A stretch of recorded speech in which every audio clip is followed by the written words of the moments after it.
Ever wondered what it's like to work in the apparel and fashion industry in Chicago? How a designer started their brand? Or what a production workroom looks like?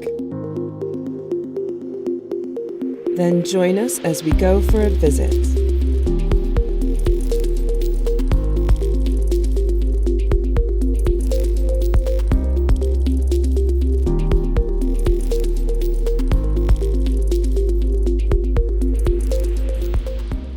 My business is Alex Carter brand, and I also co-own a brand called Black Women Are Essential.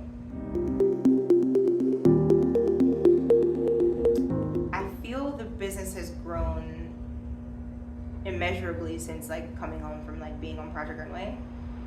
Just in the fact that it enlarged my territory in ways that I wasn't really even prepared for, but just a larger audience of people that were watching the brand and wanted to support it. I feel like the brand has also grown in seriousness, and by that I mean, we have invested in extremely good packaging.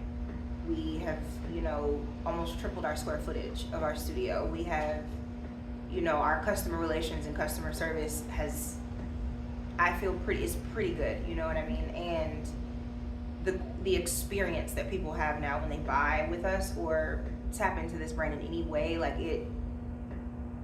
I feel has changed since the time that I started it up until now. Just growth, getting feedback, really, really wanting to create family experiences with this community of people that support me and not just transactional.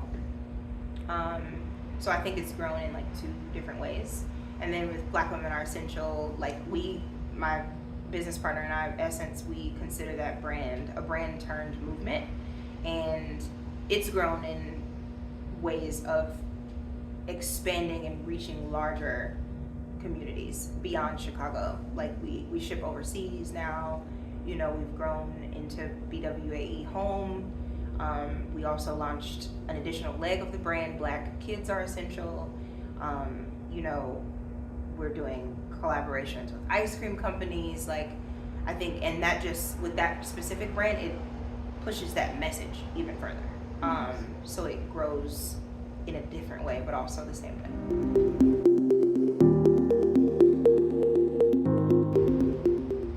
Did I imagine this for the business when I first started it? No, I did not imagine any of this, honestly. And I think that's the beauty of it too, because you don't know what to expect. You don't know how you're going to impact people. You don't know where you can have an idea, right? You can have a plan, but it's going to shift in some ways. And the beauty of that evolution has really been very gratifying. So no, I did not expect to be here, but I'm very grateful for where I stand today.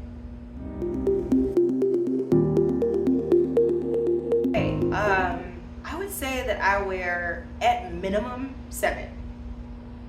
I am head of customer relations. I am head designer, textile sourcer. I'm also the mascot. A lot of what we make, I wear first to kind of check the temperature on it if people are feeling it or whatever. I run our social media. I also host our website and designed our website. I am art director, creative director. That's more than 7. I am good at math, believe it or not, but I messed up in the number there. I think I wear every hat, and I'm proud of that. I'm proud of that because when you do start hiring out, you want to know if people are getting over on you. And the only way to know that is to have been in those shoes and know what those roles should consist of. So I'm actually proud of the fact that I have been able to wear every hat. It's exhausting, but it's so much more fulfilling when you have built it on your back,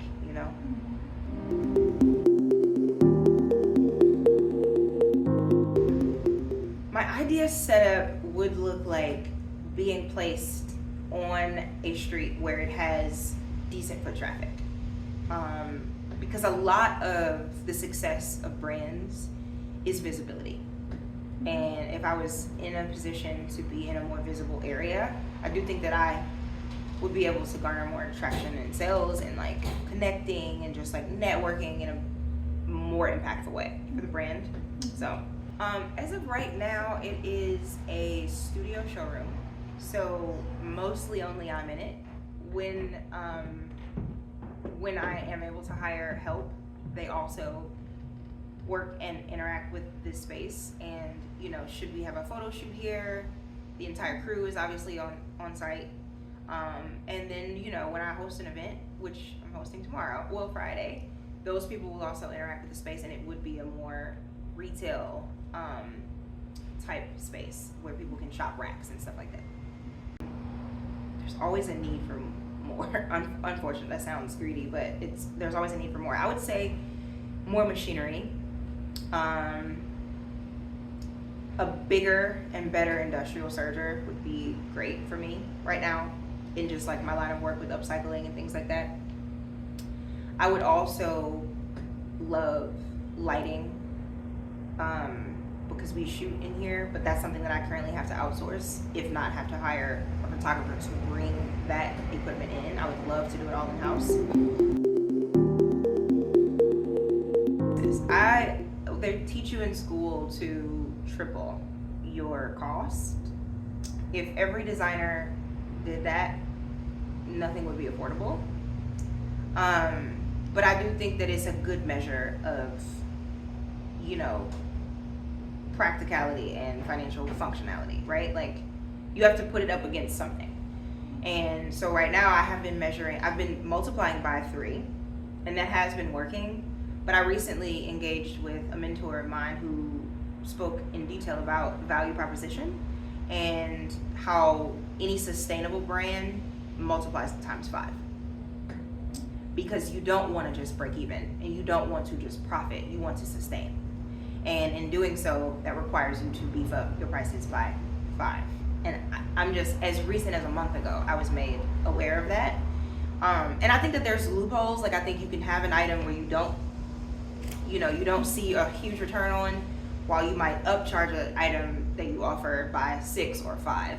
And it kind of like, between the 2 or 6 or 10 items that you offer, somewhere in between, you are sustaining your business.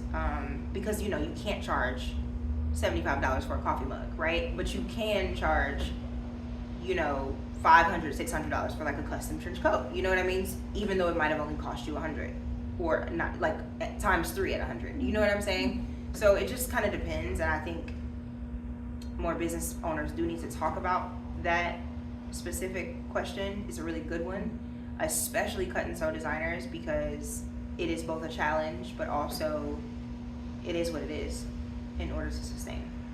It's a constant battle, I feel, between technicality and functionality. Like, that's always what I put that question up against. Because technically you can't have a $75 mug, and it's not functional for somebody's wallet to buy a $75 mug. But at the end of the day, if it costs you $20 to make it, you either don't need to offer that mug, or you need to figure out ways to cut your costs. And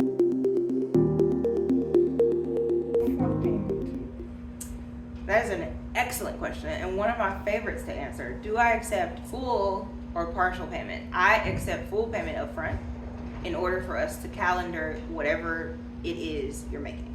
My justification up against that is that you would not be able to roll up into Barney's, Neiman Marcus, Saks Fifth, Saks off, like, and say, hey, can I put half down and get half later? Or like, you would never be able to do that. So why expect it here at a custom premium?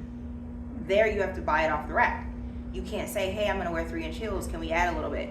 So not only am I giving a custom experience, in order for me, like, your event is in 3 months, in order for me to schedule 3 fittings, in order for me to, shop your materials, in order for me to cater to accommodate your schedule as well, and have it take priority over whatever it is that I have going on, you have to pay up front, period.